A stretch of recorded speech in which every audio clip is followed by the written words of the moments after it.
大王啊，三位姐姐都不在，该轮到我们了吧？奴家的容颜也就只比苏姐姐差了一点儿嘛。大王，吃葡萄。哎呀，你好不知羞，竟然用嘴给大王喂葡萄，我也要。大王，巡剑使江上回来了，正在寝宫外等候召见。叫他进来吧。大王，此剑便是轩辕皇帝的佩剑轩辕剑。传说此剑由众神采守山之瞳所铸，绘日月星辰，结山川草木，得知可一统四海。做得不错。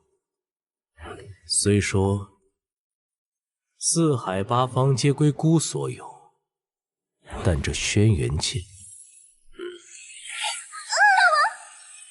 御剑术，白虹贯日，暴君受死！怎么可能？这便是姜太师你一直秘而不宣的御剑神术，转瞬之间暴起发难，毫无预兆。出招时孤竟完全没有察觉，果然神奇。然而力道甚弱，连孤的皮都紫。还是说太师并未练到家？肉身永固，亘古不坏。明明你灭绝西岐后不理朝政，沉迷后宫，为什么还能把轩辕帝君修炼到这般境界？修行对于孤，就如吃饭喝水般简单，那是你能传的。本指望江上你这个前西岐第一强者，能给孤带来点惊喜。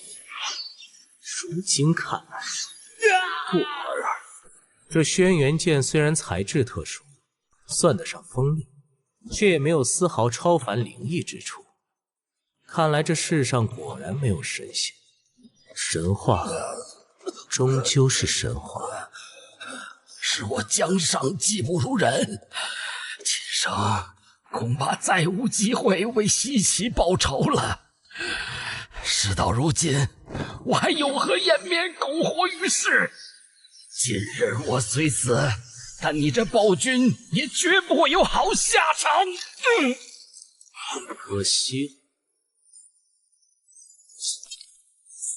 传令下去，巡剑使江上突发救急，不幸病故。念他乃前西岐太师，以太师之礼厚葬。这轩辕剑确实是把好剑，不过孤用不上，就与巡剑使一并入葬。大王威武，不光威武，还仁厚。前面到底还有没有路呢？天命玄鸟，降而生商。父王曾经说过，孤乃是玄鸟降生，背负大商所有奇遇。因为孤的武学天赋实在太高了，任何功夫到了孤的手中，都是一学即会，一会即精。即位之后，孤更是将镇国武学轩辕帝尊诀推到了前无古人后无来者的第3种最高境界，自此立于不败之地。孤的前面已经没有路了，只能向神话传说中去探寻。可惜这一奢望随着毫无神意之处的轩辕剑的出现而破灭。神话终究是神话，孤不是玄鸟，这世上也没有神仙，没有神仙，便再也没有什么存在能威胁孤。征服了所有土地，打倒了所有敌人，事到如今，孤竟生出一丝寂寥之感。这是何物？这等异象，莫非是神话传说之中的登天之门？似乎形体不稳，随时都会崩塌。都说天降机雨，稍纵即逝。待苏王后、吴贵妃和玉贵人省亲回来，告诉他们，孤有要事离开，大商内外事务暂由王后和文仲太师定夺。虽有些冒险，但这种机缘，孤怎可能错过？孤倒要看看门扉之内又是何等天地。门扉之后，奇异的房间。这是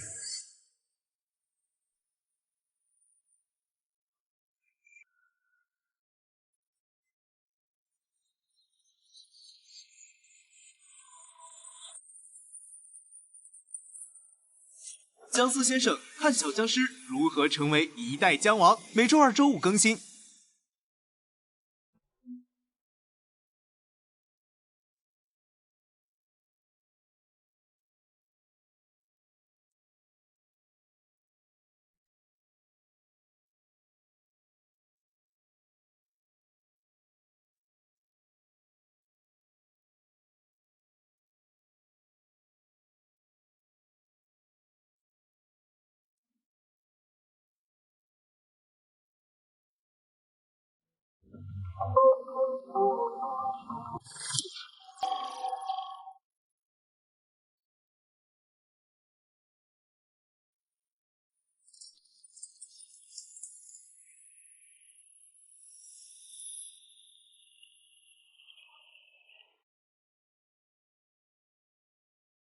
暴君武帝网络小说《地心》男主角。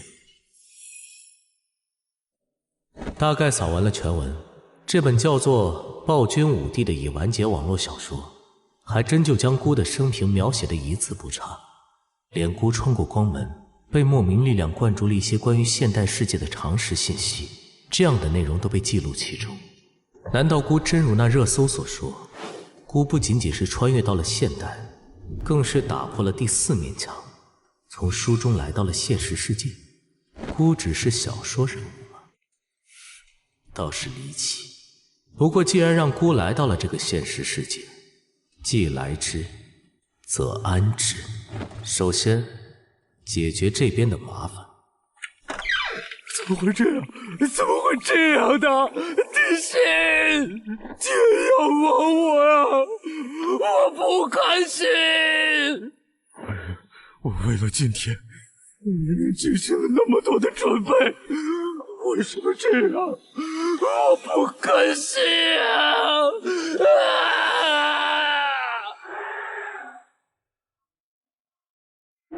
我叫潘威，一个平平无奇的网络写手，每天重复着单调且无趣的生活。直到3年前，我随旅游团来到藏区雪山，我对那里的唯一印象，只剩下近在眼前的田边，以及一场激动闪耀的雪崩。呼救声被冰雪崩溃之声淹没，深刻地感受到人类的流情，耀眼的白光将我吞噬，冰冷侵蚀着我的意识，对于死亡的恐惧占据我的思想。不幸的是，整个旅游团只有我没有死，但我没想到，大难不死，必有后福。莫名其妙的，那日之后，我发现自己获得了一种神奇的超能力，我将之命名为幻想吞噬。幻想吞噬可以让我具现出现实中不存在，只属于幻想作品中的角色。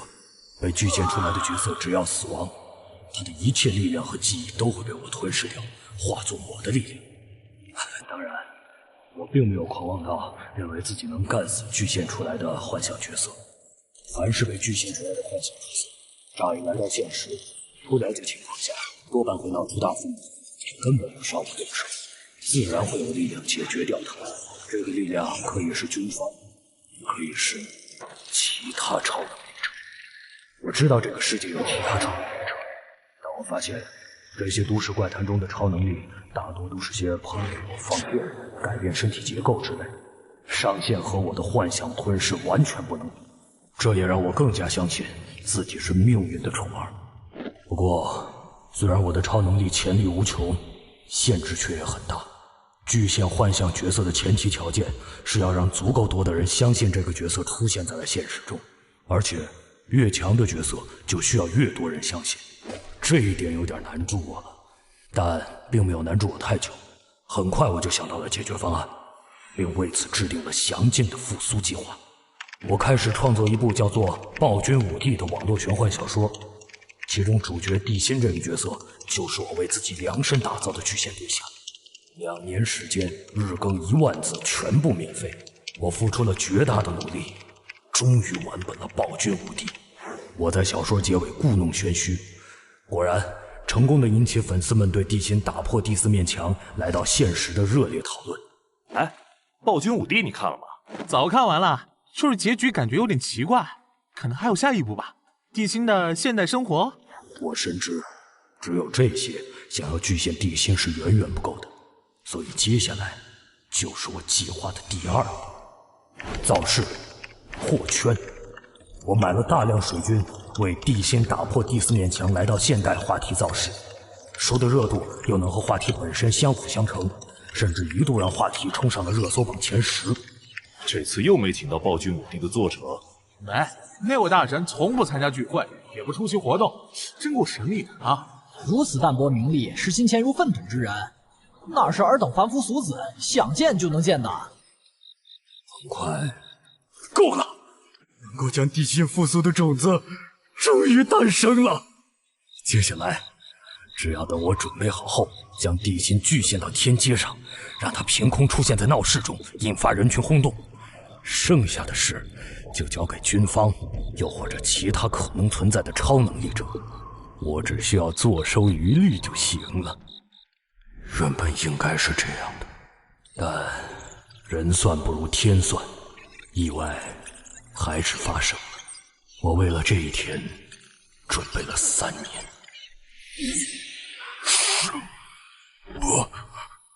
刚才接收到的这股陌生的记忆，来自眼前这个胖子潘威，所以这就是孤会来到这里的原因。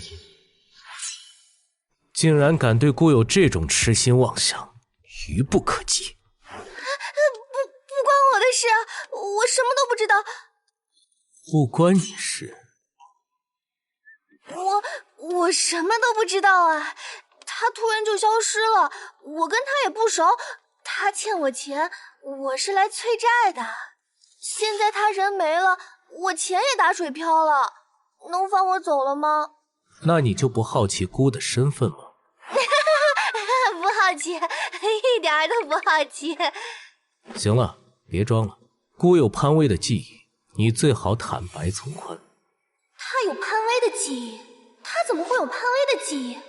等等，文本里记录潘威推测的幻想吞噬的缺陷，如果自己死在被具现角色前头，有可能会反过来被具现角色吞噬掉记忆和能力。说是真的？眼珠子滴溜溜乱转，你在打什么鬼主意？我叫商小云，性别女，年龄18，爱好……说重点。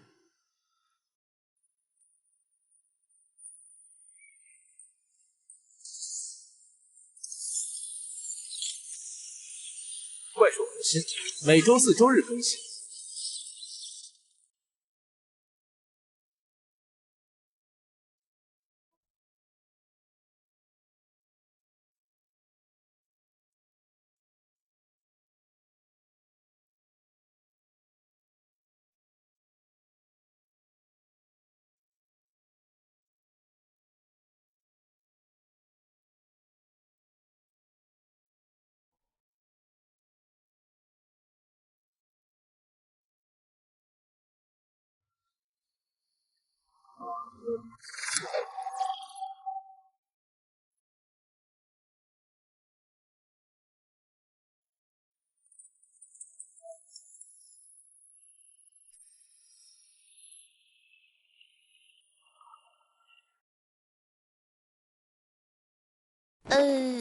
重点重点就是我掌管上千水军，漫威雇我炒作暴君5帝主角打破第4面墙穿越到现代的话题。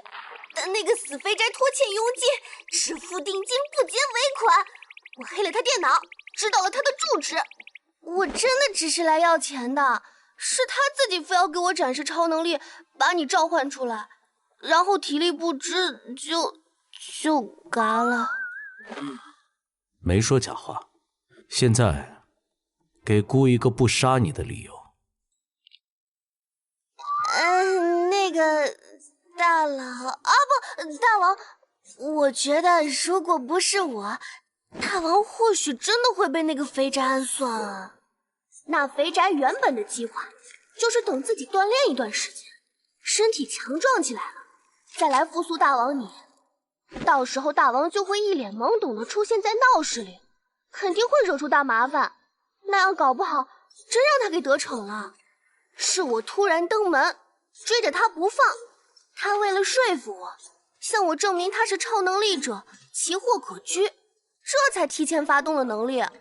结果自己没用，不仅投放的地点搞错了，而且还停不下来，直接被能力吸干了体力，最后死翘翘，反过来成就了大王你呀！大王你看我是不是有点功劳？你是不是知道的太多了？按照姑对潘威记忆的分析，你似乎不应该对他的能力了解得这么清楚。完了，为了活命不小心暴露底细了。等等，我完全可以说实话呀，这样活命的可能性更……潘威这个家伙有个习惯，喜欢什么东西都用文本记录下来。我不是黑了他电脑吗？不仅查到了他的住址，还查到了他所谓的复苏计划，就对他的超能力什么的都了解了。哼，我找上门来，表面上是来催债，实际上是过来试探下，看看他的超能力是真是假。如果是真的，我想和他合作干几票大的。其实我也有超能力，而且这个超能力和幻想吞噬简直是天作之合。大王，你现在应该也有幻想吞噬的超能力了吧？哦，你也有超能力，展示给姑看看。好的，大王。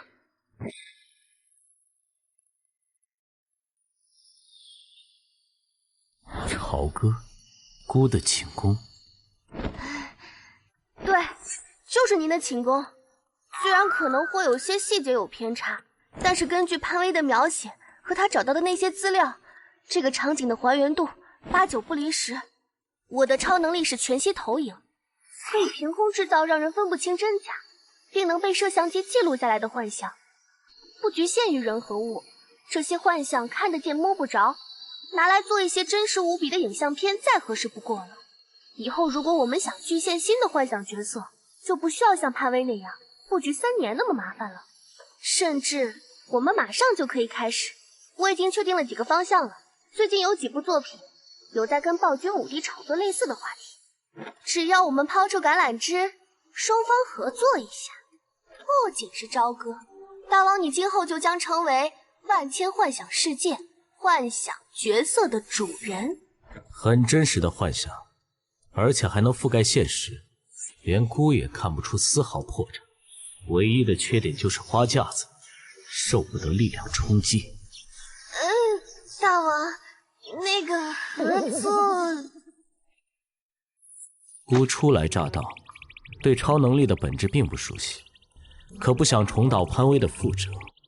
莫非你想姑也为他人做嫁衣？没有，大王，我完全没这么想过呀。不过你没有对姑说假话，这一点值得赞赏。这样吧，姑初来这边刚好缺一伺候起居的陪侍，这个职位就赏赐给你吧。陪侍？对，只是陪侍。你虽有几分姿色，但远不如姑的爱妃，就无需侍寝了。那我还真是谢谢你啊！不过看样子体型是不打算杀我，而且留我在身边了，这不全是坏事。第一是我命保住了，第二就是根据地心性格来看，这家伙对自己人不错，不会过河拆桥。地心的人设，等等，怎么感觉好像忘记了什么重要的东西？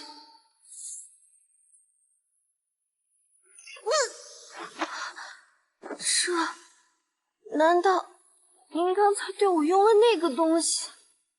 没错，是剜心符。孤可不能允许自己的仆人胡搅乱来。完了，中了这符，如果不听话就会遭受剜心之苦，生死都掌控在地心之手。理论上这符可以抵抗的，但是我完全不会啊！先去给孤寻套合体的衣物来，然后准备好膳食美酒。本来还以为能混个合作伙伴，结果一下降级成了侍女。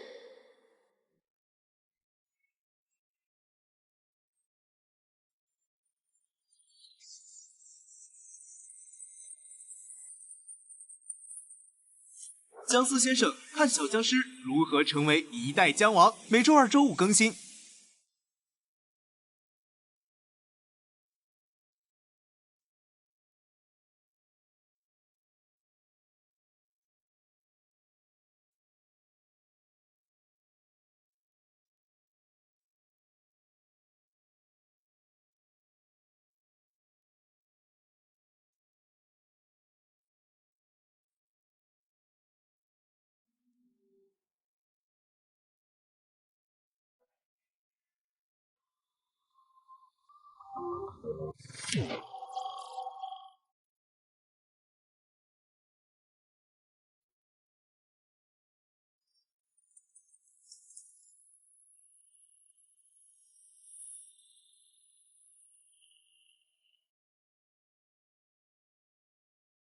这个潘威还是有些头脑的，可惜被商小云误打误撞给破坏了计划。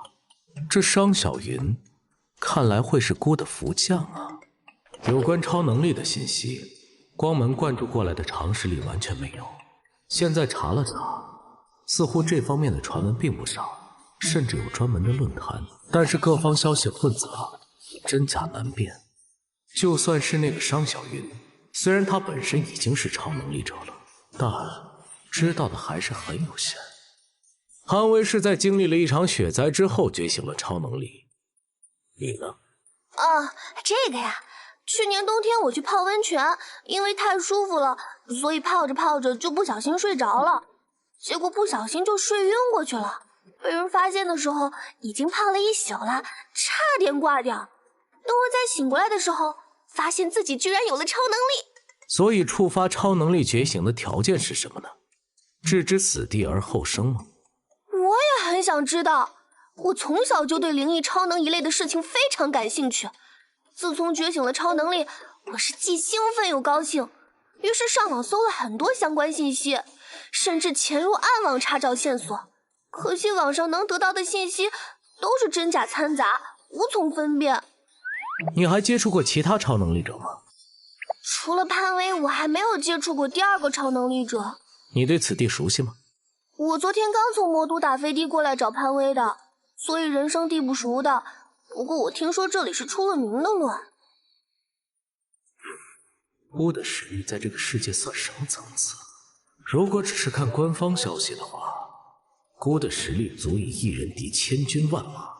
但如果全盘接受网络上的信息，孤这点实力又算不上什么了。网上多是些逞能吹嘘之辈，信息也是舆论混杂，不可尽信。孤在这个世界的实力到底如何？看来还得亲自下场验证一番。大王，我把你的衣服买回来了。吃饭的话，我们就出去吃吧。我订了最豪华的餐厅，走路都不需要，有豪车专门接送的。不急，你先带孤去附近转一转。孤要看看这座城市，车就让他跟在后面。啊，好贵的。好吧，你是大王，你说了算。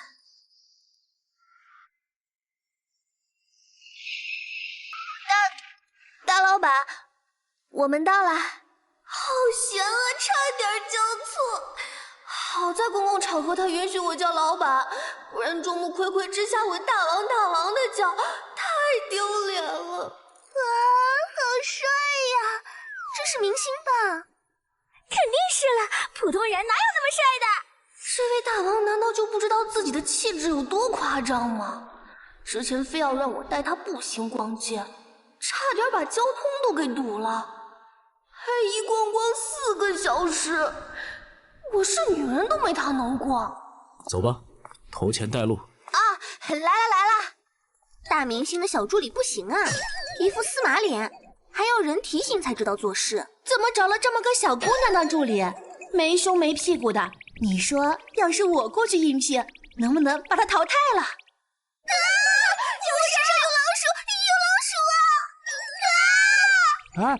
哪来的老鼠和蛇呀？刚刚他们身上什么都没有啊！让你们说我坏话，哼哼！用全息投影吓唬人，可是老娘的拿手好戏。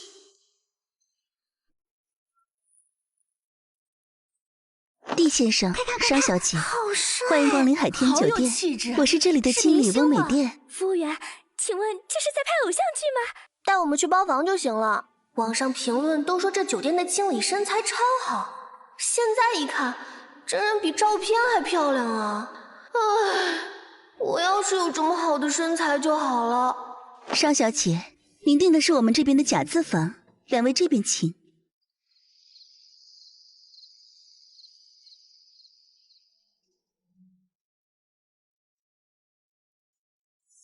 汪经理，商小姐用完洗手间了，我是过来代表酒店给D先生敬一杯酒的。啊，那我不打扰两位继续用餐了。哎，大王不留他继续说几句吗？这个汪经理肯定对大王有那方面的心思，相信我，女人的直觉。他留了电话给姑。啊，这么直接的吗？那个大王，我就好奇一下，他有没有资格侍寝啊？庸脂俗粉，姑怎么可能看得上眼？要做姑的女人，除了要有不施粉黛青蛾眉、淡妆素裹总相宜的天香国色，还需有击鼓三通寒底胆、弯弓一语落残阳的飒爽英姿。大王要求好高。哎，大王，你刚才是不是串戏了？这些字好像不应该是商朝有的吧？这你要问潘威，姑不过是他笔下的小说主角而已。好吧。那个大王，您既然来到现世，有没有什么目标啊？姑尚在考虑之中。有句话我不知当讲不当讲，说来听听。现在这个世界的水很深，我们国家也很强大，功夫再高也怕菜刀，不是，也怕核弹。那个，我还是担心您想复辟大商帝国，所以我有一个不成熟的小建议，咱们合开一家公司，就凭您治理国家的能力，做商业大佬，那还不是分分钟的事儿。再说了，商业帝国那也是帝国嘛。完了，怎么突然黑脸了？该不会是我说错话了吧？我刚才不是说您不厉害的意思啊，我是担心您以肉体之躯对抗核武器会吃亏。终于来了。啊？什么来了？没有菜了呀。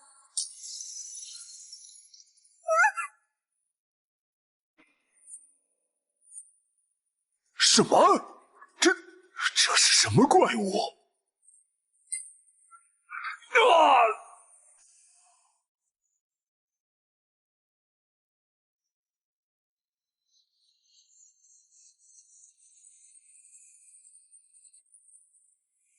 姜思先生看小僵尸如何成为一代姜王，每周2、周5更新。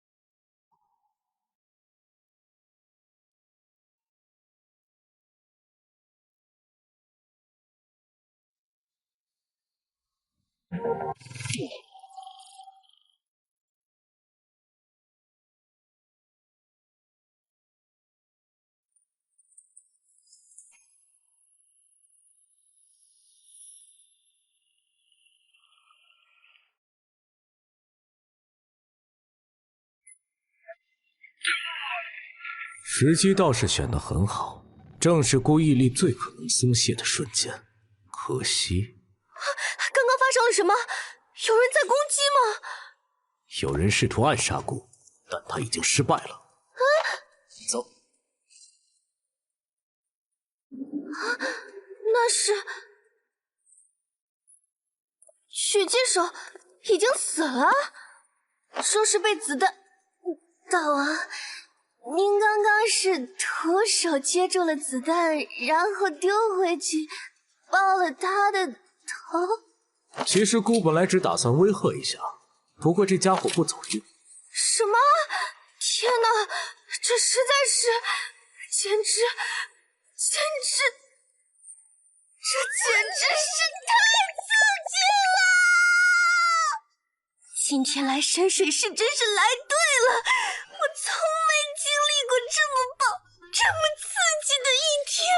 我见识到了超能力的强大，度过了从未想过的奢靡一天，而且吃了的顶级料理还没付钱，简直超值，省了2万！哈哈。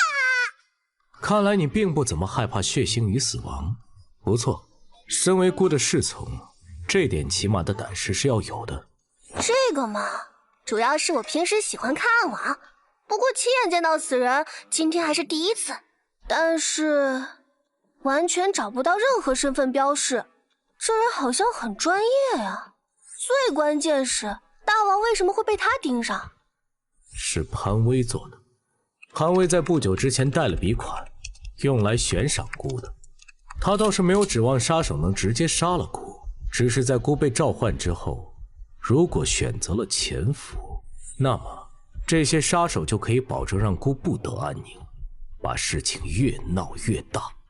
也就是说，今后可能还有暗杀。那要不咱们染发改个形象？虽然大王武艺高强，但是暗杀者层出不穷，感觉会很麻烦。完全没有这个必要。孤问你，这个世界的国家元首，中州的王室皇族，会惧怕暗杀吗？不会，他们位高权重，安保力量自然也很强啊，谁敢做他们的单子？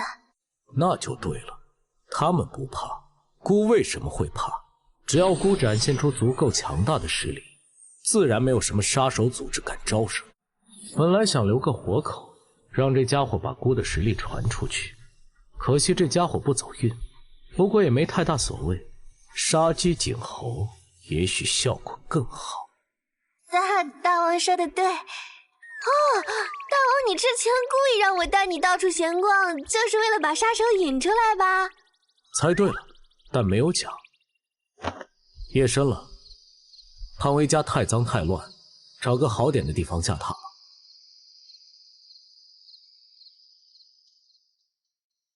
商小姐，这是您的身份证，请拿好。祝您和这位先生有一个愉快的夜晚。谢谢。这话怎么听起来哪里不对啊？节奏已经调起来了，接下来上机器人就行。算法又改了，没事儿，你等我几分钟，我更新一下软件。啥？什么叫约会去了，混蛋？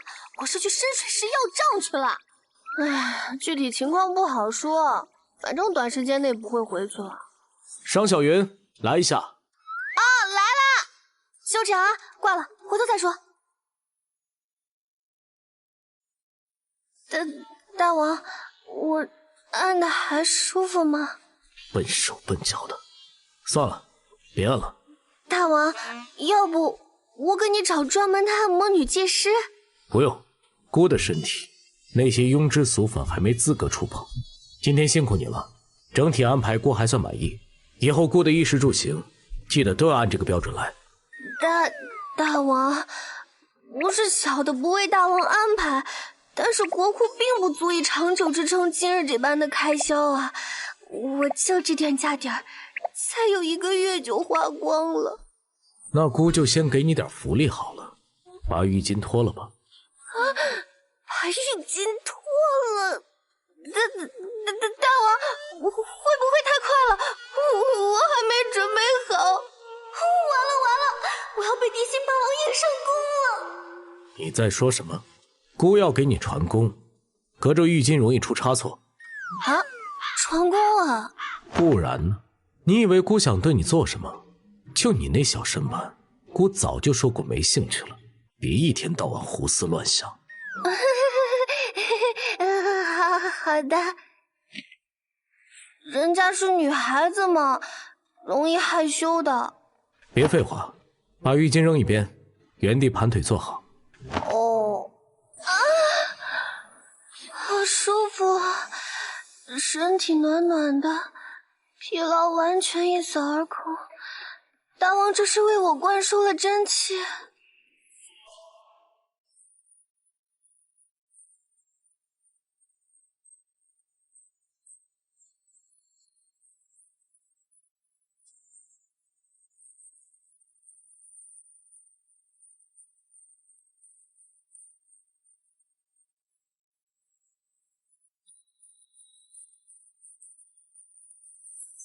鬼斩猎人，每周2、周5更新。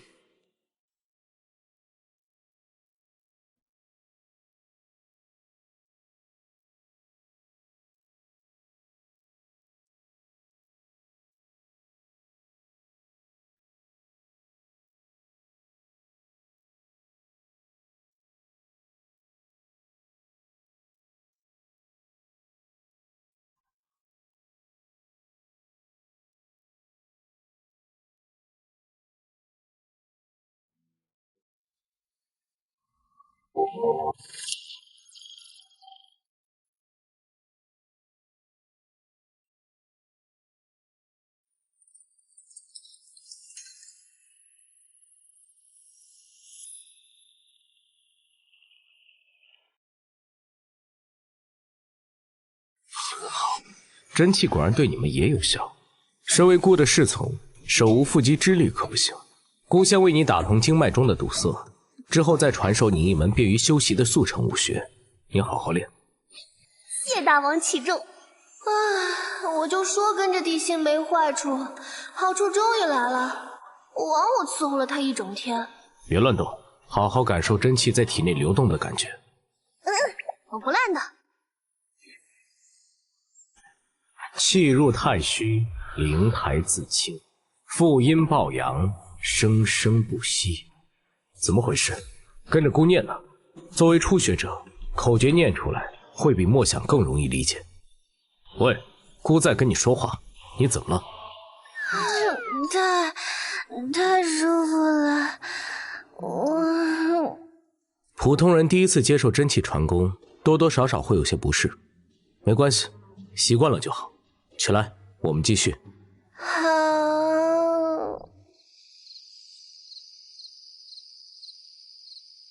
那个大王，为什么？是我太笨了吗？为什么练了这么久，一点效果都没有？怎么会这样？这白元经可是一学著称的速成功法，10几岁的孩童都能一个时辰耍得有模有样。姑能感觉得出来，商小云的悟性绝对不算差，基本功也都掌握了。但就除了姑一开始灌输的部分，他体内完全酝酿不出真气。难道那个世界的武学对这个世界的人并不通用吗？失策。那个大王，是不是我还不够努力？要不我自己回头多练练？不，应该是因为我大商的武学终究是来自潘威的幻想故事，所以对现实世界的人类并不适用，不是你的原因。哦，这样吗？不过还是谢谢大王，虽然练不了，但接受了大王的传功，我身体感觉像换了新的一样，轻盈顺畅，比喝了某冻还精神。传功是姑给你的额外奖励，你还想要什么？既然大王这么大方，那我也不客气了。实不相瞒，我钱权色都想要。野心不小，色你现在年纪尚小，不可沉溺于男色。权，姑一时半会儿给不了你。至于钱，你自己先洗一下，姑出去等你。等你出来，姑再告诉你怎么赚钱。大王，我洗完了。你过来看看这个帖子。帖子？哇，这个叫青龙的沙雕好嚣张啊！你查一查这帖子的楼主，看看他是龙青本人还是他人冒充的。如果确定了是同一个人，你的钱就有了。张局长，你我也算是几年的交情了，帮个小忙。我这儿犯了点小事儿，得罪了青龙帮，您这2天帮我挡一挡。哦，我保证，就2、3天的事儿，等我这边安排好了，马上就出城，绝对不多麻烦您。当然，这个忙不会让您白帮。等事成之后，刘先生啊，如果你真是犯了点小事儿，我当然乐意拉你吧。只是你这回捅的篓子，可不是什么小麻烦呀！混蛋，你出卖我！这是你自己留的尾巴，别诬陷人。滚开！靠，这家伙很难打呀！什么来头啊？他以前打黑拳的，和区长攀了点关系，想上岸。有了点关系，就自以为很牛，居然都开始打我们青龙帮的主意了。敢偷老大的东西，必须削他！记得抓活的。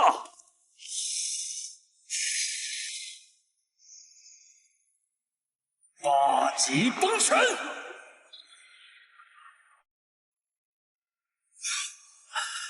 这一拳下来，又得养一段时间的伤了。这就是柳先生改良过的那套8极拳，哼，一拳破墙，感觉很牛啊。谁？哼，要不咱们再过2招试试？这家伙反跟踪做的不错啊，不过终归还是难不倒本小姐。大王，查出来了，发体人 IP 所在的房屋确实是在青龙帮的资产，而且从发体人的语气来看，是龙青本人的可能性非常高啊。你很了解那个龙青。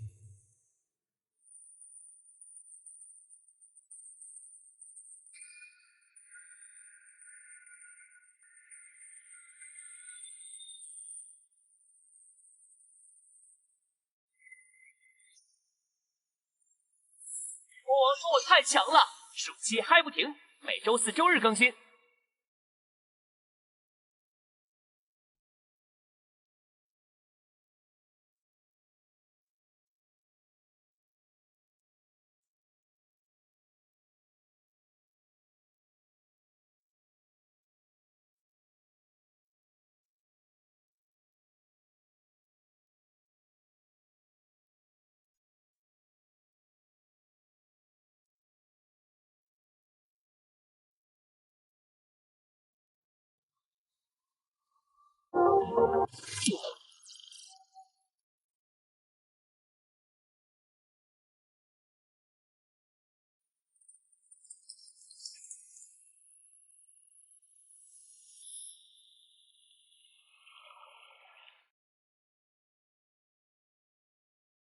也没有，就是抓数据的时候顺便查了查她的事迹，她其实是个女的，想不到吧？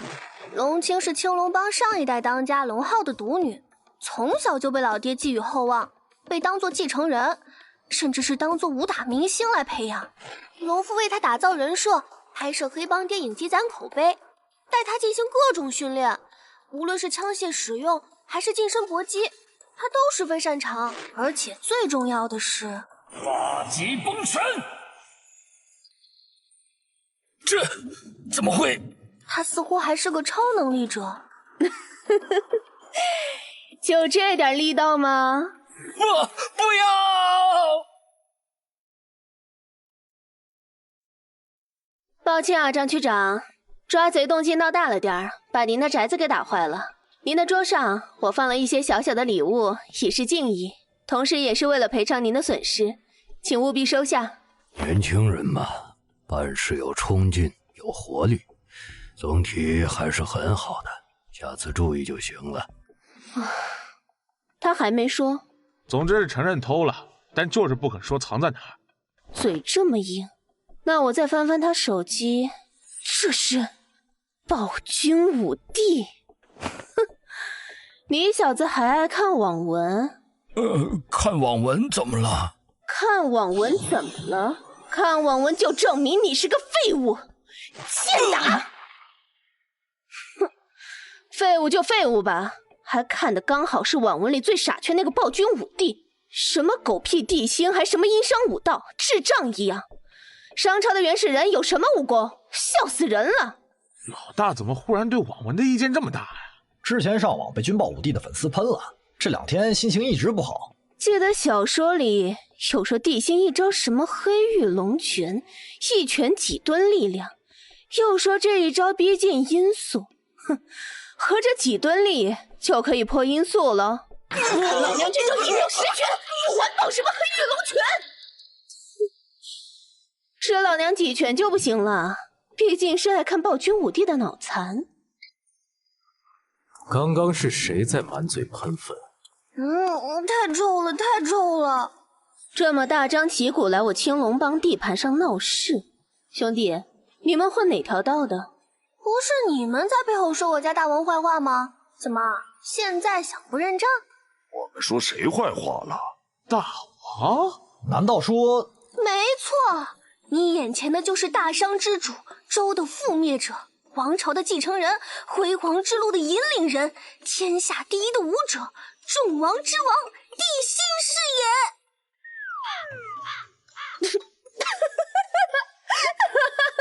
什么玩意儿？你说你是地心，我还说我是如来佛祖呢。脑子没病吧？跑来 cos 地心？哎，你别说啊，造型确实和小说内容对得上，用心是挺用心的。所以你们到底要干嘛？来搞笑的吗？哼，你就笑吧，待会儿你就笑不出来了。这帖子是你发的吧？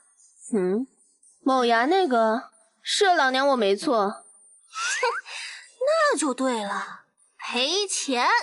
你的帖子对大王的名誉造成了极大的破坏，对大众产生的坏影响不可估量，再算上精神损失、被网暴的可能，还有种种影响可能带来的武功损失，不多不少1000万，你得赔这个数。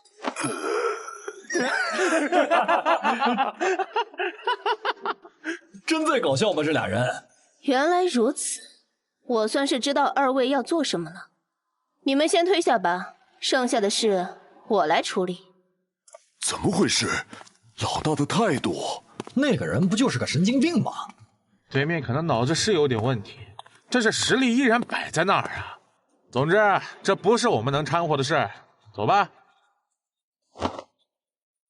说实话，我是真搞不懂你们这些粉丝，特别是狂热成你这样的人，脑子里到底都在想什么？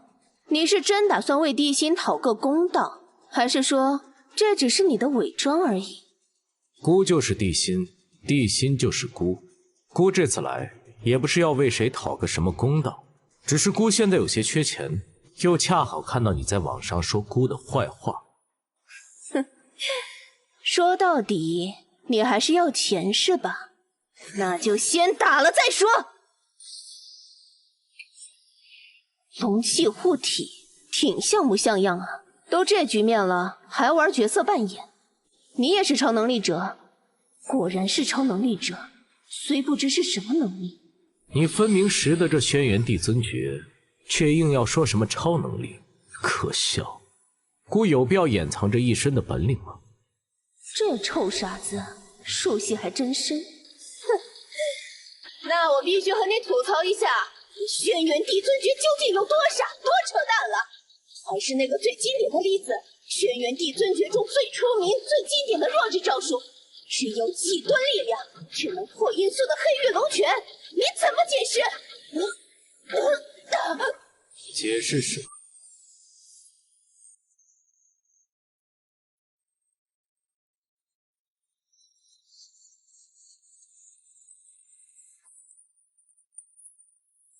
姜思先生看小僵尸如何成为一代姜王，每周二、周五更新。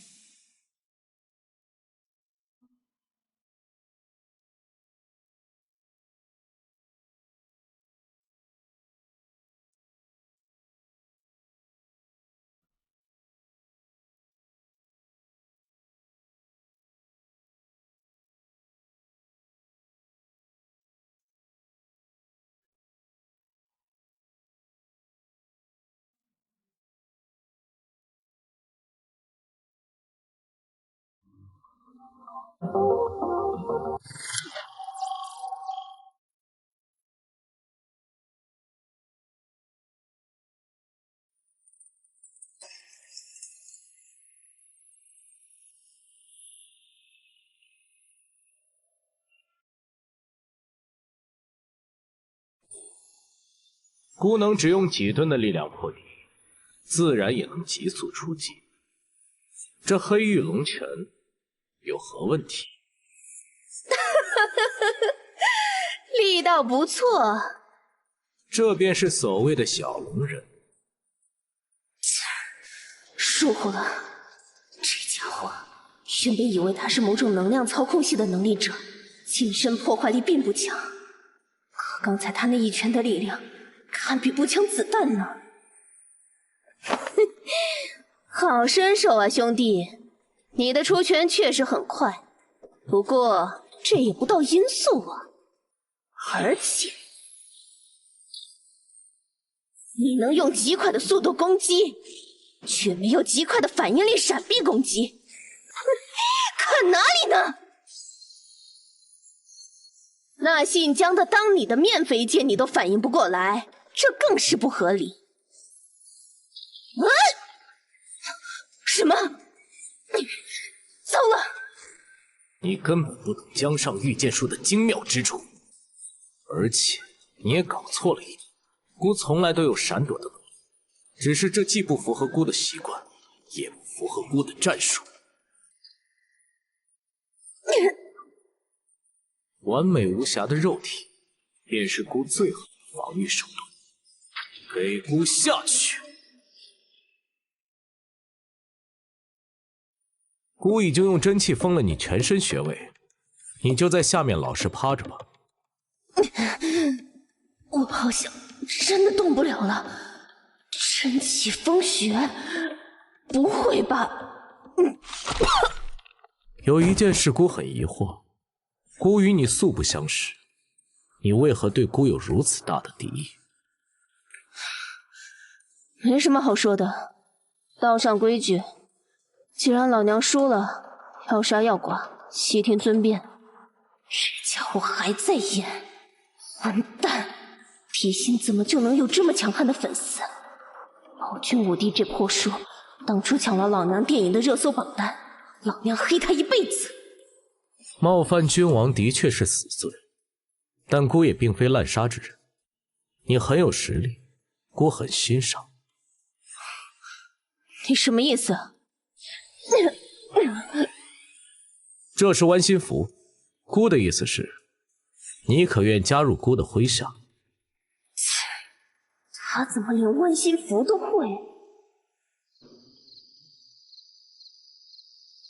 他香蕉皮的，老子就是没带枪，不然先给那白毛小子一梭子，在我们青龙帮的地盘嚣张什么？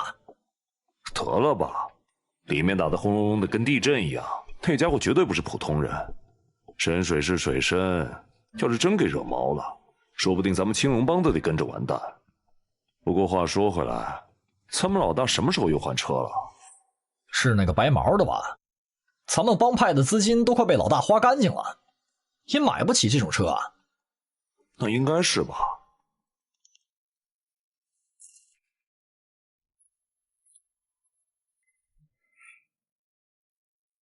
喂，那个，我现在还动不了呢。为什么喂？和我一起叫大王。大王，我还动不了啊。入戏这么深，这两人该不会精神不好吧？算了，大丈夫能屈能伸。下次要记得怎么称呼孤。果然，我去，好神奇，一下就能动了！这个男人到底是什么怪物？太强了！这里打烂了，找个干净地方，你自己也换身衣物，我们谈谈。好，我都听大王的。走吧。喂，丫头你，这是怎么回事？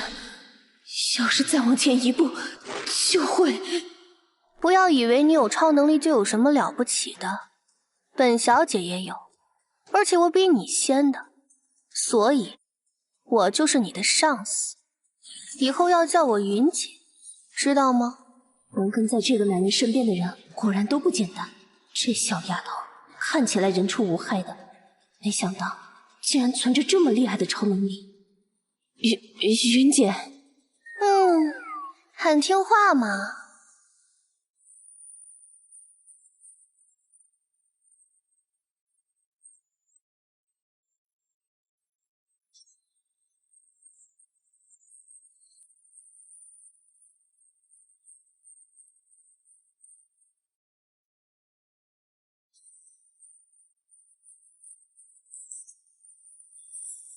鬼斩猎人，每周二、周五更新。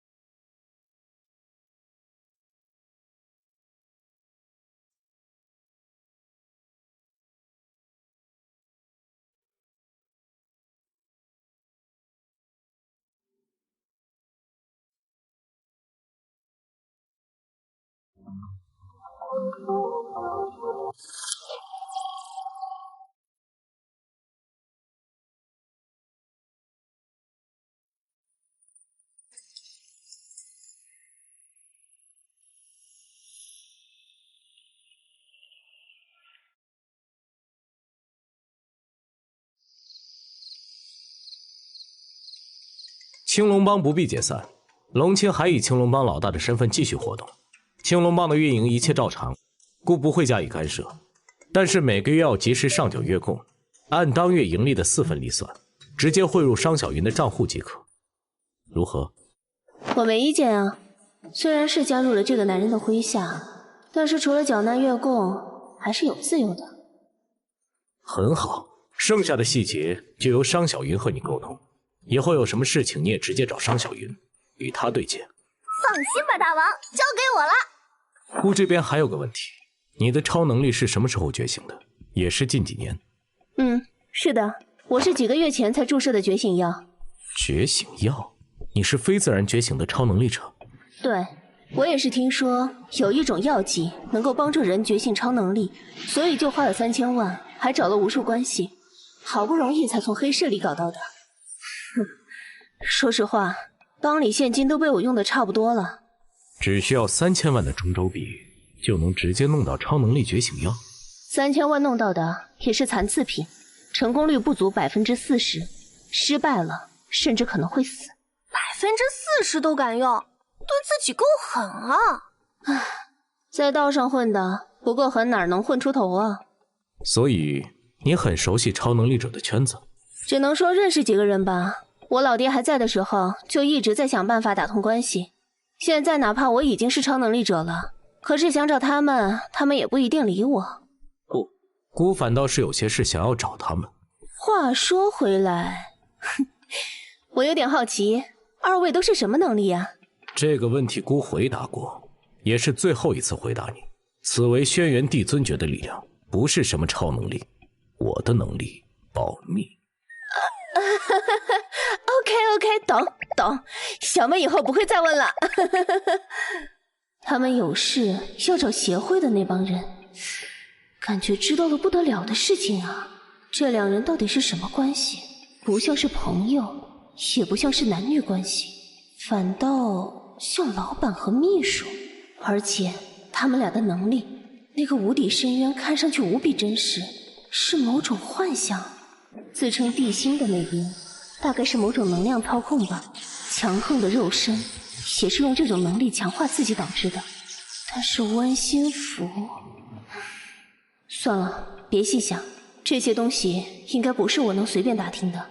总而言之，先听他们的，然后再想办法明哲保身就好。我怎么就招惹到了这2尊大神呢？唉，时候不早，该回酒店了。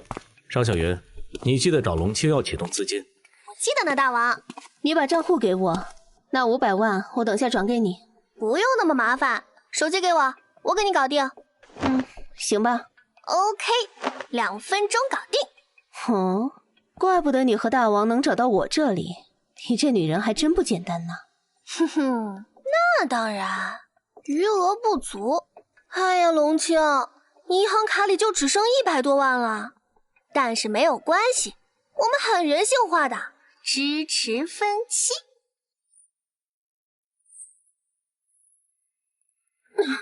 怎么回事？车自爆了！汽车的那个油箱怎么可能炸出这个动静？这是炸弹，有人在车上放了炸弹。刚才要是我也跟上去，绝对死翘翘了。这么大的动静，今天刚认到老大，不会就这么嗝屁了吧？大王，还好你没事。这都没炸死。还是小看了现代武器。若非孤的轩辕帝尊诀本就有聚火引火之能，对高温高热的耐受度不低，这次就栽了。就没有这么老后果。大王，这种骇人的气势，就好像一头暴怒的野兽伺机蛰伏，直等把敌人撕碎的那一刻。你不是怀疑我吧？不是我干的呀，我一直跟大王在一起，而且我也搞不到这种汽车炸弹呢。孤知道不是你，跟他说说杀手的事。好的，大王。因为一些很复杂的原因，有人把大王放在暗网上悬赏。虽然那个人现在已经死了，但是他留下的麻烦还没结束。在来这里之前，我们已经经历过一次暗杀了，这是第2次。暗网悬赏吗？这有点麻烦了呀。大王，您现在怎么打算？来而不往非礼也。你和商小云一起给孤去调查这次爆炸，孤倒要看看到底是谁还敢对孤出手。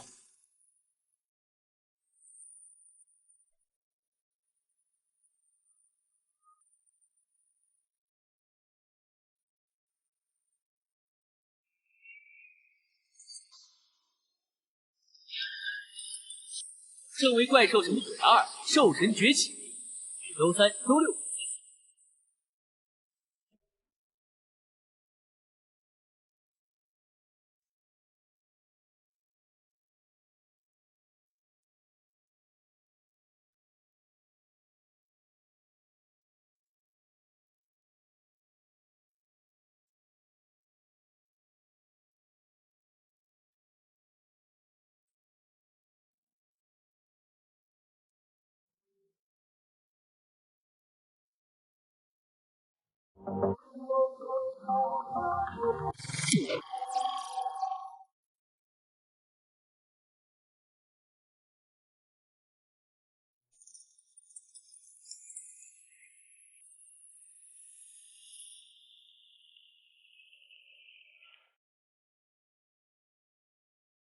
好了，最后我再对今天的会议稍稍总结一下。第一次的失败可以说是纯粹的意外。新人调手把眼在界外快时掉以轻心，被超能力者反杀，这可以归结为他咎由自取，业务还不够娴熟。针对把眼的死亡，我们展开了调查，迅速查清了对方是超能力者，并且大致估算了对方的能力强度。这不仅是为同僚报仇，也是因为杀死超能力者有助于提升我们在深水市的名望。我们设置了第2次暗杀，理应万无一失的暗杀，然而依然失败了。我们粗浅地认为对方是肉身异化系的超能力者，但他却具备一定程度的抗爆炸的能力，这再一次超出了我们的预料。目前这个目标已经突破了单个小队能应付的极限，我觉得不能再继续下去了。行动应该立即停止。我同意停止行动。区50万悬赏确实不足以让我们继续投入。我不同意，钱少不是问题。大家记住，这是我们来到深水市接的第一个针对超能力者的任务，所以只能成功，不能失败。你们并不是超能力者，对其实力估计错误很正常，但对于同为超能力者的我而言，看事情就能清晰很多。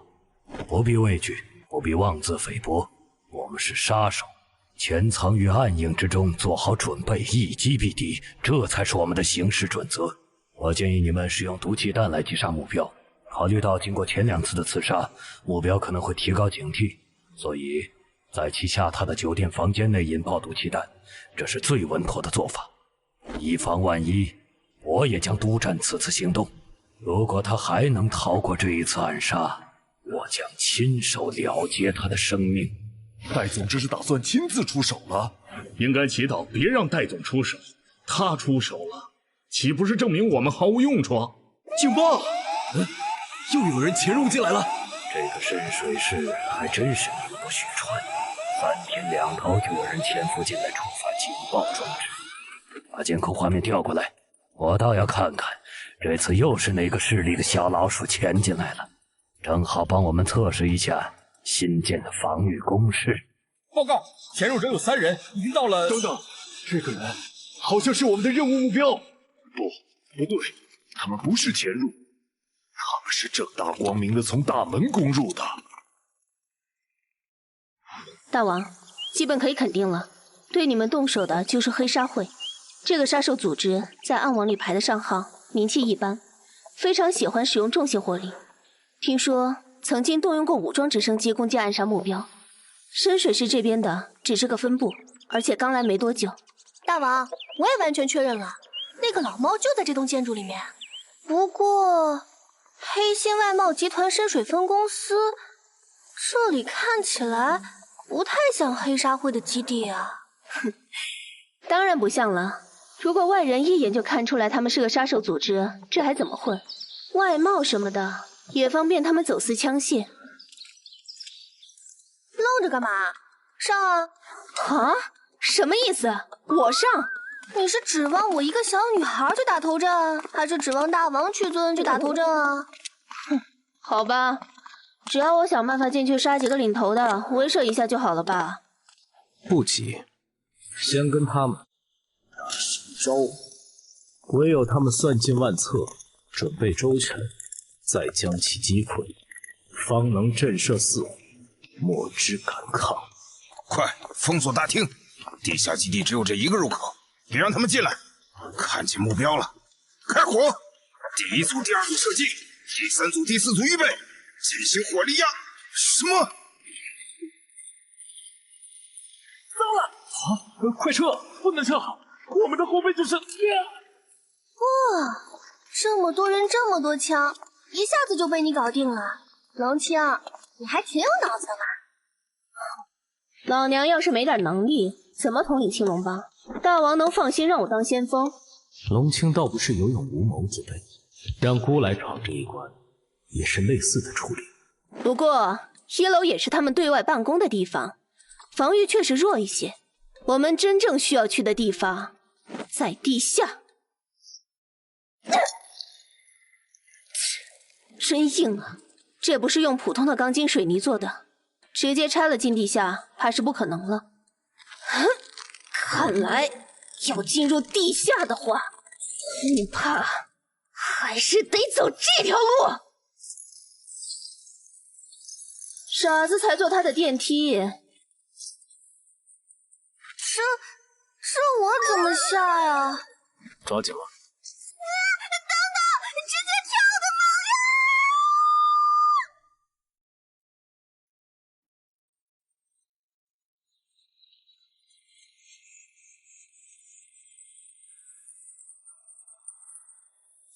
姜思先生看小僵尸如何成为一代姜王，每周2、周5更新。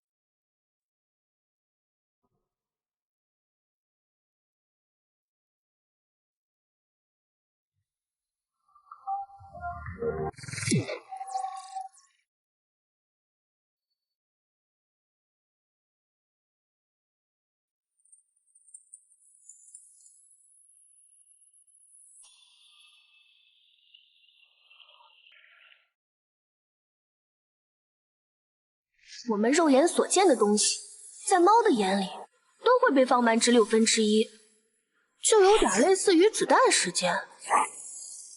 你反应挺快的嘛，还知道往回收劲儿，不然你这条胳膊就废。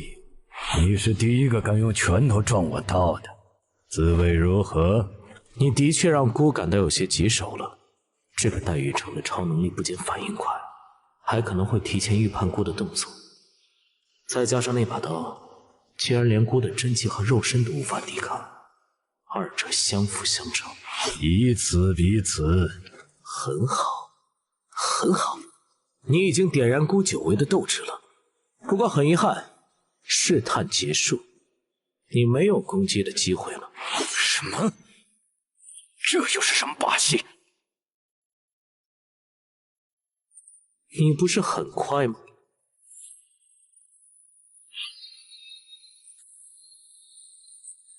那张拳的速度怎么越来越快了？竟然逼得我只能挥手格挡，根本无法攻击。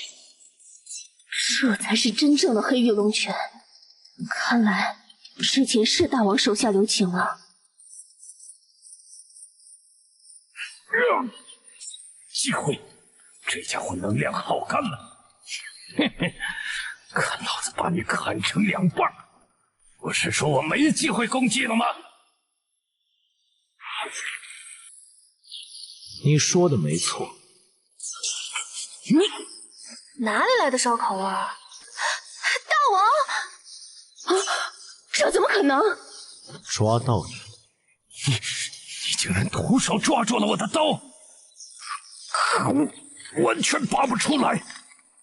人不能太过依赖武器。等等，你还有什么遗言吗？可不想知道。混蛋，只能先撤了。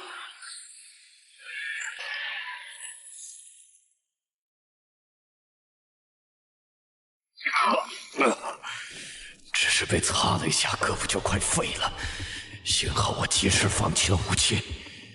你尚可。哎呀，最近怎么总是玩心跳啊？还以为大王中刀直接挂了。商小云、龙青，你们俩休息够了吧？这家伙已经被姑缴械，剩下的那点威胁，对你们来说几乎不存在了。联手去把它解决掉。啊！现在姑能调动的人手太少，只有商小云和龙青。商小云几乎没有正面战斗力，龙青还勉强可用。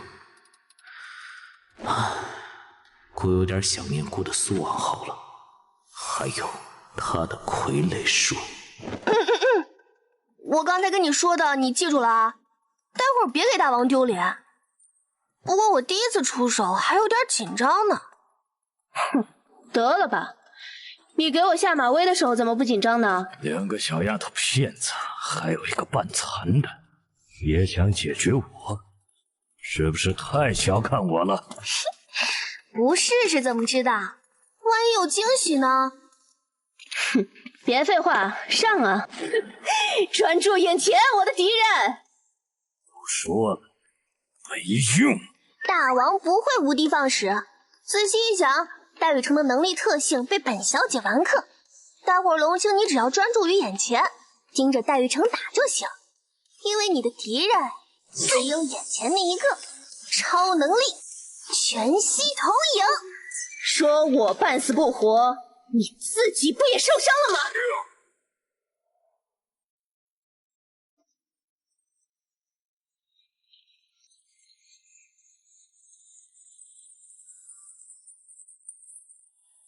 姜思先生看小僵尸如何成为一代姜王，每周2、周5更新。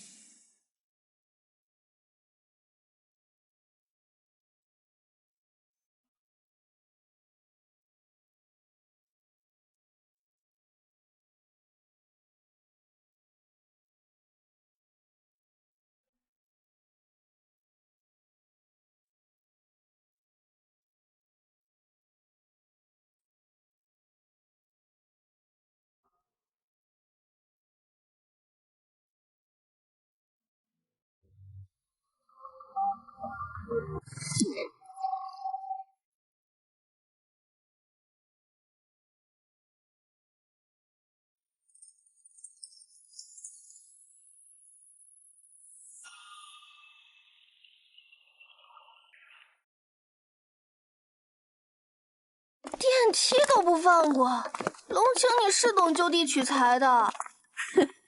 好用就行。大王，这个我真不行了，就知道还会让老娘上，没办法了。开玩笑的，能行，能行。好强的7个能力，我的外甲比石头可硬多了。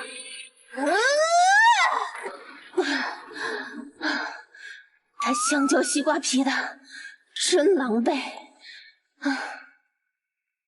不行，高能激光走廊也没办法干掉他们。超能力者的手段无穷无尽，不可能考虑到每一种情况的。不要急，我们后面还有那么多层防护，挨个招呼上去。就算效果不好，多少也能消耗他们一些体力。代号热熔炸弹启动，代号绝对零度启动，代号自杀小队启动。不行啊，根本拦不住他们。没办法，从电梯那边走过来就没多远，根本没有纵深呐。可以了。不好，他们快要闯进来了。戴总，现在怎么办？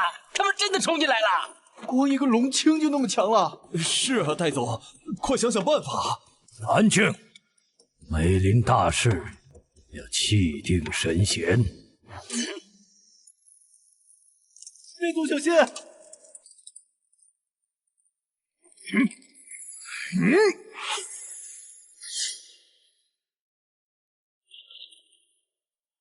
这来势汹汹，看来是我这草台班子没让诸位尽兴呢。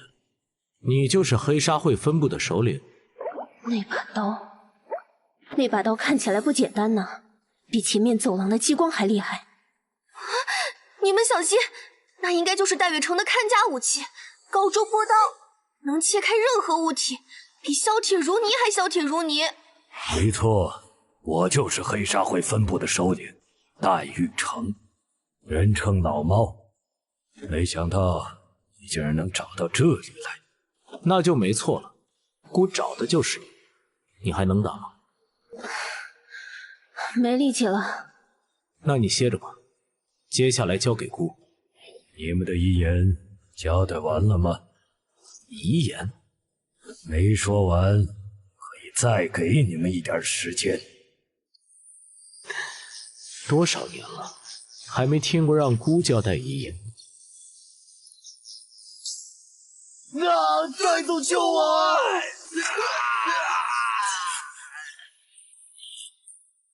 战场清理完了，我们开始了。玄虚的把戏，看我扒了你这身皮！找死吧！我看见了。哎！好快的反应速度，竟然打动了姑的攻击。哦，这家伙竟然跟我一样是肉身异化类超能力啊！这造型，猫还是老鼠啊？猫，像老鼠的猫。不过是猫的话，大王那边有点棘手啊。猫怎么了？猫除了机动灵活，它还有一项天然优势，那就是眼睛。猫瞳可以达到200度的广角视野，视觉灵敏度也是人类的6倍。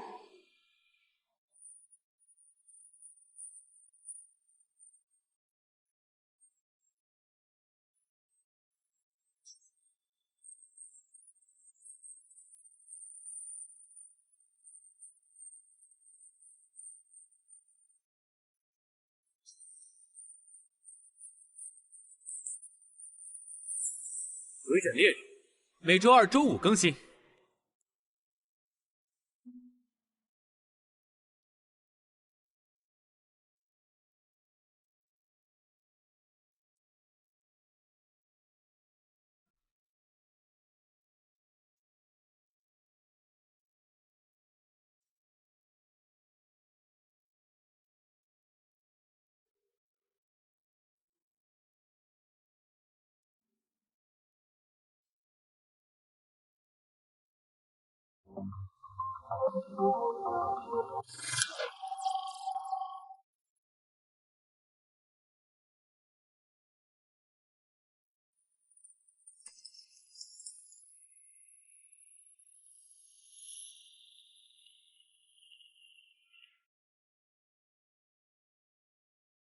说我半死不活，你自己不也受伤了吗？这到底哪个是真的？知道只有一个是真的，能确定是哪一个，就没有办法躲避。得手了！啊！我去，龙青，你故意的吧？哼，你都隐身了，我怎么知道你在哪儿？行了，别把人打死了，带过来吧。大王，人在这儿了。这真是一把好刀，正好姑也缺一把刀。你不会是想……玩心符，别乱动，这是玩心符。姑想请你加入姑的麾下。你觉得我会答应？那你试试。你没跟你说过这弯心符的作用吧？弯心符顾名思义，发动之后就要承受噬骨剜心之痛。姑倒要看看你能忍到几时。感觉比我那时候还狠。我是不可能加入你麾下的。还不肯屈服？结束了。你这点痛算什么？我还想要命呢。眼前的痛苦也会左右人的意志，不妨我们试试。太痛苦了，不然就不行，会爆炸的。那个人说，只要产生了背叛的念头，就会爆炸。可是好痛苦啊！杀了我吧！坚持这么久，他可比你强多了。我是识时务者为俊杰。哎呀，太惨了，太惨了！快停下！我同意。很好，解除。我同意加入你麾下，但是我们组织为了控制成员，在我们的身体里埋了一种未知的超能力能量，只要一有背叛的念头就会爆炸。你得帮我。刚才起了一点念头，但却没有爆炸，应该不会有什么事。就算有事，老猫，你的皮肤好像有点不太对劲啊！救救我！我不想死！居然有这等控制下属的招式，姑对你们组织更有兴趣了。不过死也别在这里死，血阴真龙降雷泽。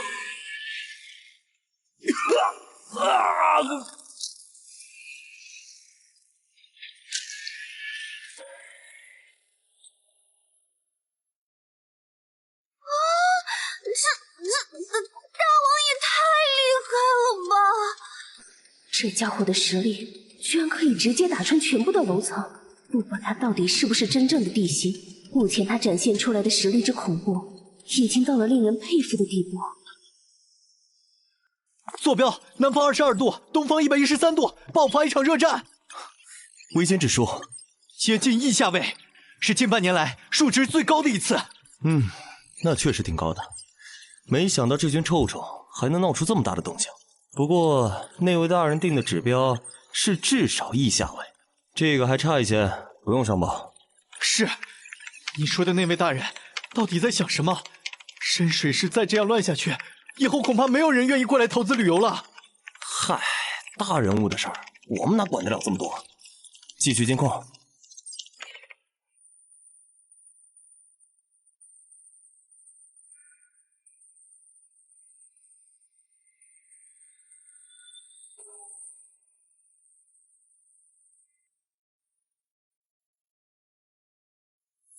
国王说我太强了，手机嗨不停，每周4、周日更新。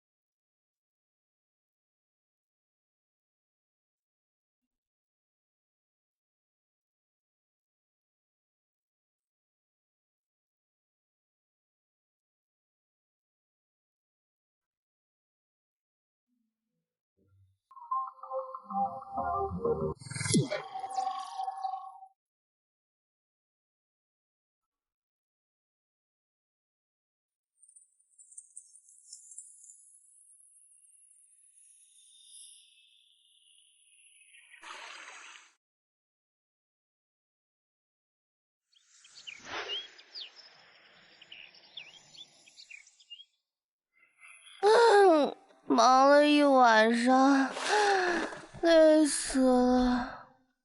不过一个小小的杀手组织，还要孤如此劳神伤力，眼下手下无人，召唤苏王后的事要提上日程。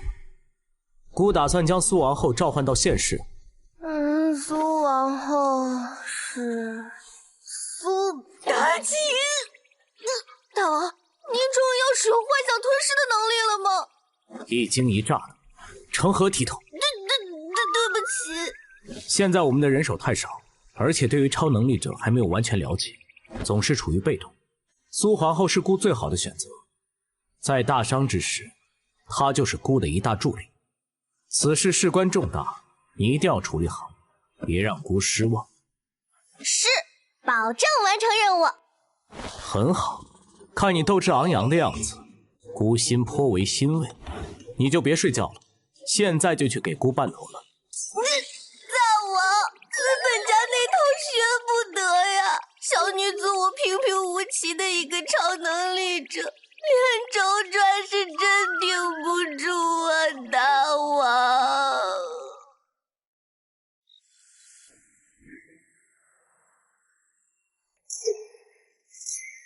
到底要何时我才能追上地心？哪怕只是接住那惊天动地的一拳。是云姐的电话。不愧是老大，这沙袋里面可是特殊材质的金属砂，重量是普通沙袋的几百倍，一般人打一拳骨头肯定碎了。老大这都打了半个小时了，都没啥事儿。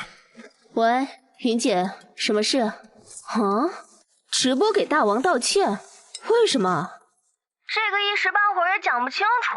简而言之，就是大王决定把他的爱妃妲己也召唤到现实，但是需要一点准备。你这个直播就是准备的第一步。这两人越来越不正常了。这个很重要，千万别搞砸了。组织相信你。知道了，放心吧。好，拜拜。神呢？老大，还有件事。你咋躺地上呢？你上次让我联系的疑似有超能力者存在的那个叫超维协会的组织，我终于联系上了。哦，啥情况？他们愿不愿意接触？接头的表示要开会决定，大概3、5天，让咱们等消息。西瓜皮的，竟敢让老娘等消息，我祝他活该呀！青龙帮这群人，上次不是和他们说的挺清楚了吗？说不定是有别的生意要谈呢。管他的，咱们拿了钱，等会儿提一嘴就行了。这是什么情况？地狱火！就这，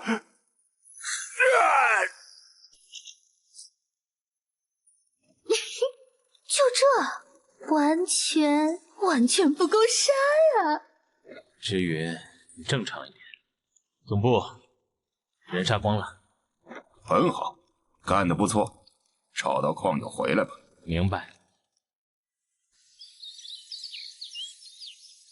报告大王，关于召唤妲己娘娘的事，我已经把第一步安排好了。做得不错。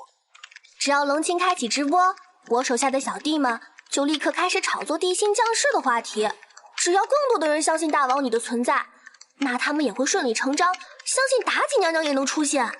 到时候，只要您能在镜头前面露个脸，就凭您这尊容，您这气质，不用水军也妥妥的热搜预定啊！哦，你是要孤像戏子一般配合演戏？这咋说生气就生气了呀？不用，到时候我只要制造一个您的幻想来代替您演戏就好了。就这么办吧。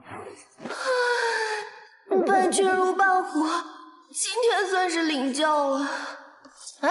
有电话。喂，您好，盛小姐，大厅有位叫温美田的温小姐，说是过来找您的，请问您认识吗？哦，温美田温小姐是吗？哦，你让她上来吧。好的，请您稍等。大王，您认识这个温美田啊？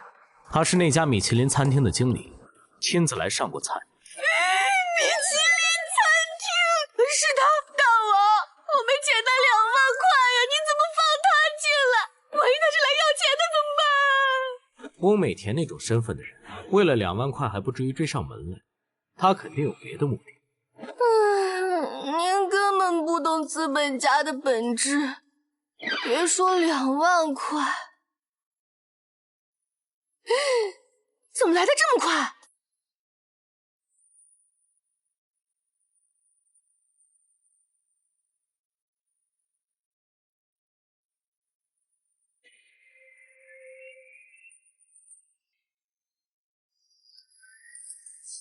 身为怪兽小嘴2，兽神崛起，每周3、周6。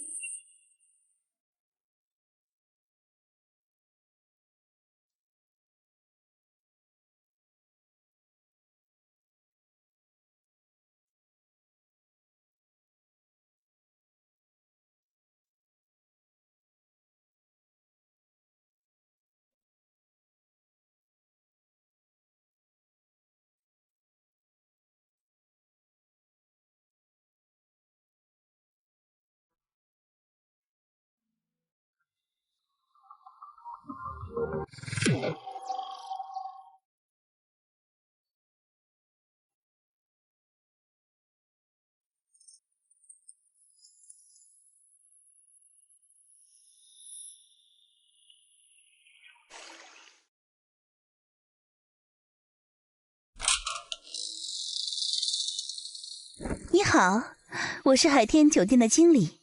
前几日你们来过我们酒店，我这次我知道是你，你是来要钱的，是不是？那次吃饭不是因为意外被打断了吗？又不是我们的责任，你们好一个不依不饶啊！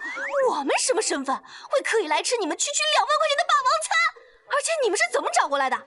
你最好给我一个合理的解释，我严重怀疑你们侵犯个人隐私。你知道我们是遭遇暗杀了吧？现在还忙着呢，要钱的事改天再说。等等，那次用餐的费用我们早就免掉了。我这次过来是为了找你，还有那天和你一起的男兵谈一场合作。合作？相信2位应该知道，海天酒店是风创集团旗下的产业，而风创集团旗下还有个规模更大、更为人所知的文娱公司风创娱乐。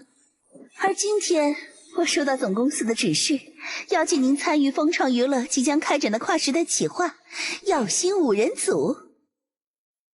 这个企划意在组建一个受万众瞩目的超能力明星团队。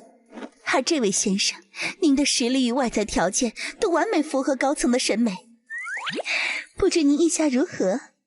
超能力明星团队？全都是超能力者组成的偶像团体，你们玩得这么花呀？怎么听起来好不现实？我第一次听到也是很震惊，以前都只把超能力者当都市传说，真没想到我们总公司已经开始在组建超能力明星团队了。这个企划书倒是看着挺正规挺完善的，不过你不是饭店的经理吗？娱乐公司的企划为什么会派你来谈？这个那是因为大家姑且算是熟面孔吧。大王，这家伙说话都不怎么利索，我感觉不靠谱啊，您怎么看？踏破铁鞋无觅处，得来全不费工夫，现实还真是有趣。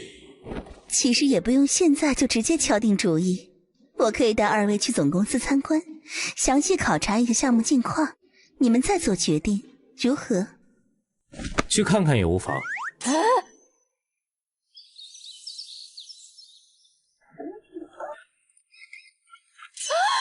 我的天哪，这里比一个足球场还大，还有这么多服务机器人。虽然比不过姑的商王宫，但能做到这些，这家集团确实有些能力。这不是我前天劝老公叶之凡吗？虽虽然现在妈妈不爱你了，但是你还是一如既往的帅。我就说这公司的名字怎么这么耳熟，就是那个打造出无数娱乐圈传说的流量工厂——风创集团啊！流量工厂，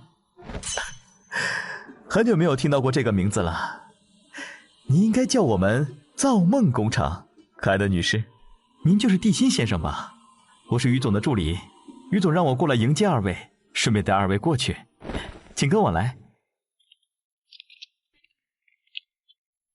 就是这里了，于总的办公室。室内高尔夫球场和游泳池，这也太夸张了吧！和姑的酒池肉林相比，也不过如此。不过，姑能感觉到，这个人很强。又没见，你就是地心，很好。你这个气质真是太符合我们的意想了，在我的办公室里还能这么淡定的，你是头一个。能和大王这么说话的，你也是头一个。很高兴认识你，我叫于森，你可以叫我于总。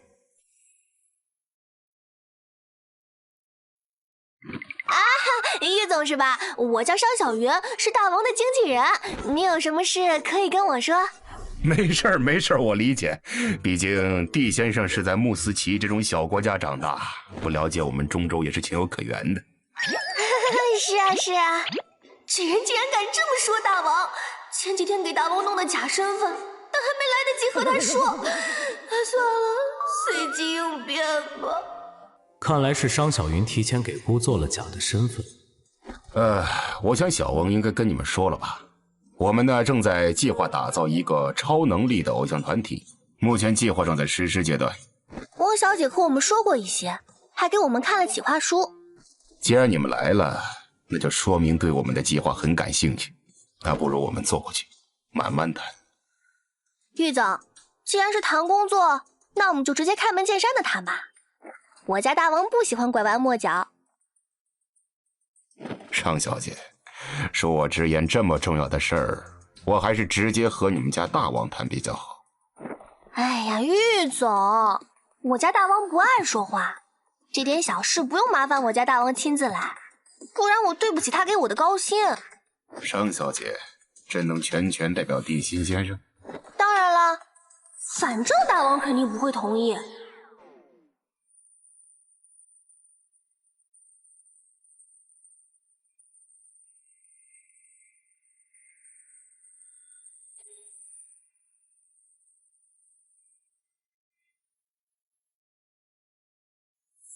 我说我太强了，手机嗨不停，每周四周日更新。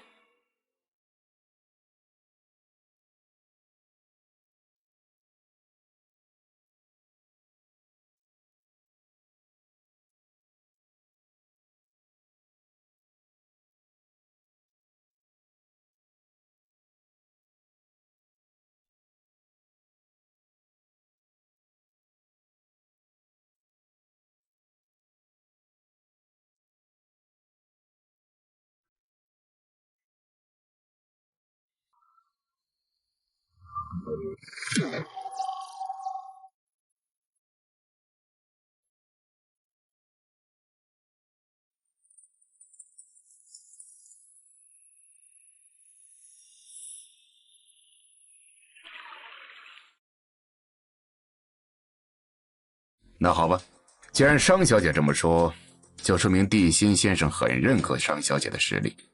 那我们直接开始吧。你们已经了解了耀星计划，我就不多说了，直接给你们介绍一下他的孪生计划。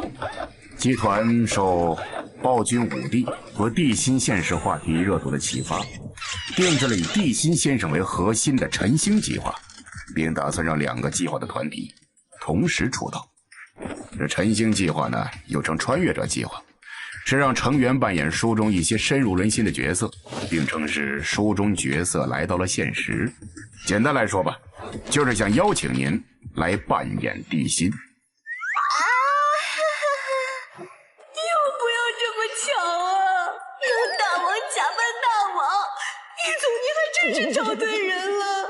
当然了，地心先生的外形和气质都是最顶尖的，唯一缺少的就是一个实力雄厚、能帮你们营销的团队。风创正好有这个实力，我们是合作共赢的关系。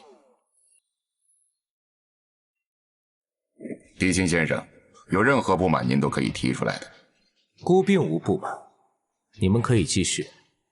是啊是啊，我家大王这是在认真思考，权衡您说的利弊。这老狐狸，嘴上说着和我谈，眼睛却一直盯着大王，这是不把本小姐放眼里啊！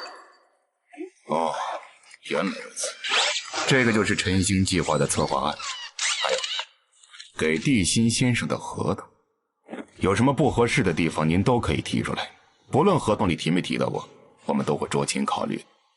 我们对地心先生非常满意，所以条件也相当丰厚。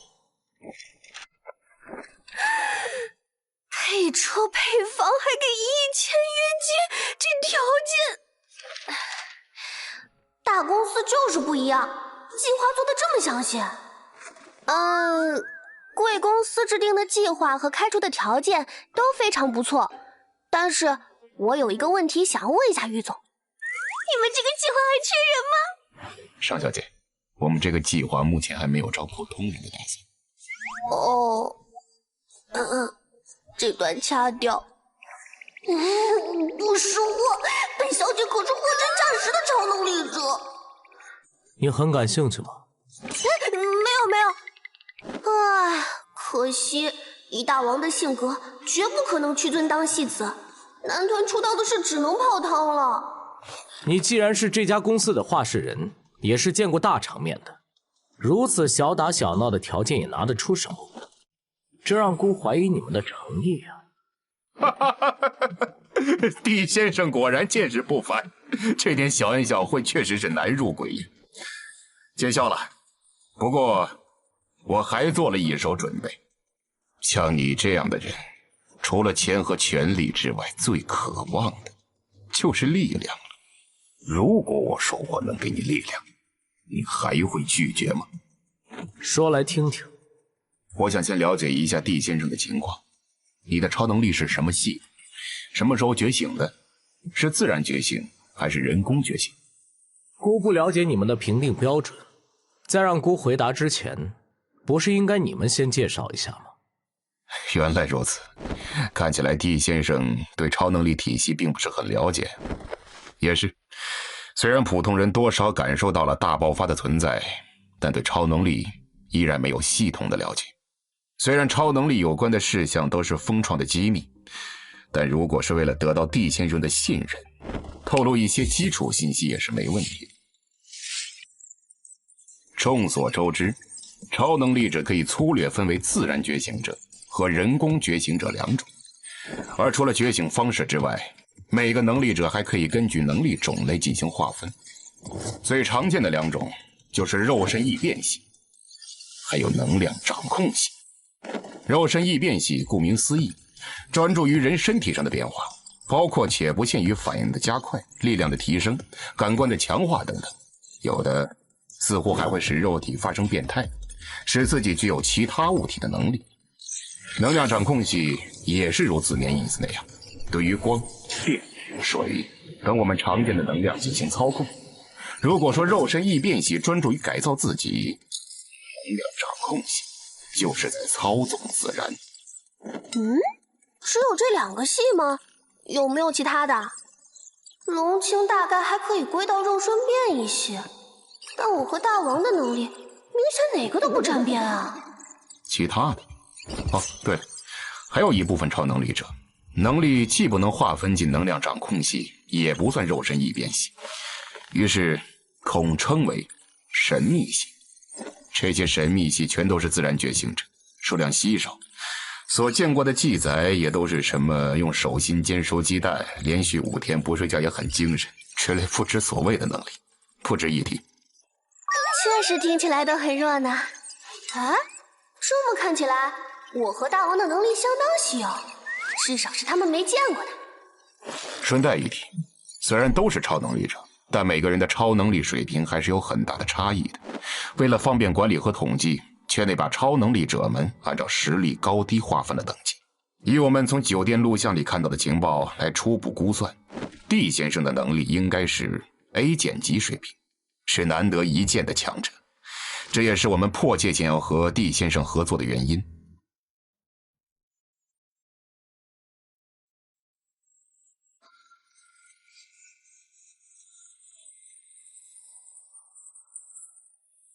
姜思先生看小僵尸如何成为一代姜王，每周二、周五更新。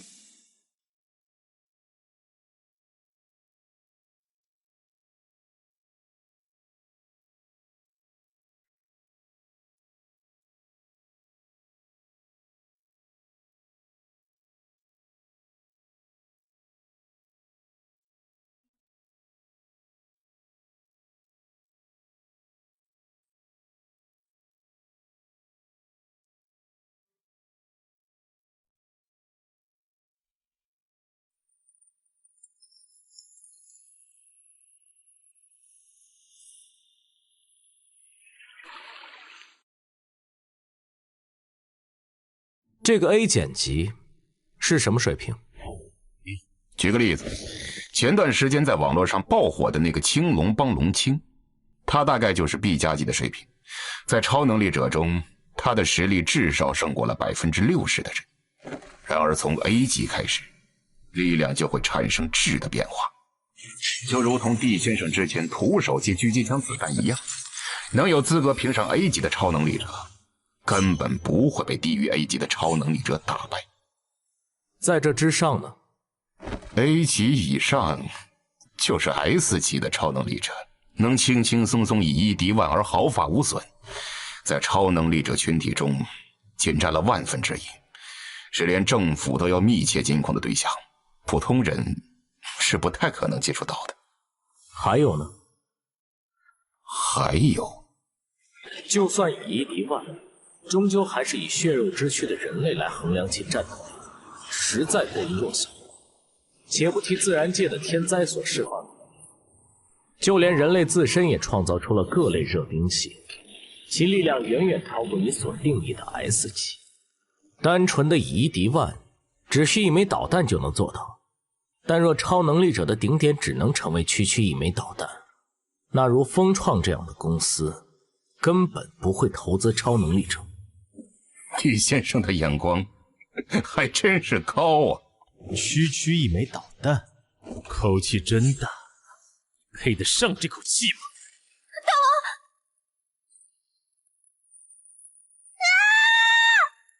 别急，小姑娘，如果老板对她的评价没有误差的话，区区一击根本伤不到她。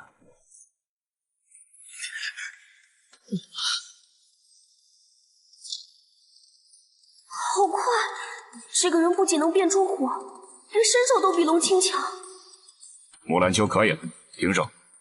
失礼了，厉先生。这是什么意思？抱歉，确实是我们冒犯了。不过，我认为这是最直观让 D 先生了解我们的方法。请问 D 先生，通过刚才短暂的交手，你认为这位木兰秋的实力大概在什么水平？孤虽然收了力道，但能防下孤的一拳，大抵也是 A 级的水准吧。D 先生的感觉很准，木兰秋也确实是 A 级的高手，但是3个月前，他也才不过是区区 C 级而已。风创为木兰秋量身定制的科学方案，包括严格的饮食、科学的训练、严密的身体与超能力监控等等。仅仅3个月的时间，木兰秋就脱胎换骨，成为了1等1的高手。而这也是风创给 D 先生开出的条件，只要你肯加入，风创也会为你定制独一无二的培养计划，让你的力量更加强大，登峰造极。不知 D 先生意下如何呀？你先回答孤刚才的问题，在 S 级之上，是否还有更强的超能力者？原来你对这个这么感兴趣。好吧，好吧，虽然我觉得这个话题没什么讨论的意义，现今世上没有任何证据能够证明存在过超越 S 级的超能力者。硬要说的话，只有一本叫做《六合玄荒录》的上古典籍，稍微沾了点边。按照《六合玄荒录》的记载，古代的超能力者分为易、灾、灭3个等级。易者可一人敌军，灾者可一人破国，灭者可一人破世。敌军、破国、灭世，很离谱，对吧？还有更离谱的，据《六合玄荒录》记载，历史上只出过一个灭级的超能力者，但这个人却在某次爆发力量后归隐山田，从此不问世事。直到弥留之际，他才对子孙吐露实情。待吾死后，尔等须焚我尸骨，沉于湖海之底，永不见天日，以避神怒。神？一个有能力毁灭世界的人，居然会对这个所谓的神害怕到这个地步，甚至不惜把自己挫骨扬灰，也怕引他发怒，是不是很荒谬啊？不过这都是《六合玄荒录》的一家之言，整个世界都没有再出土过能和他互证的考古发现。考虑到古人喜欢夸大事实，《六合玄荒录》的可信度实在太低，最多充当茶余饭后的谈资罢了。好了，我这也算得上是对毕先生有问必答，想必毕先生已经感受到了风床的诚意，那我就再问一次，毕先生，你愿意加入我们吗？姑拒绝。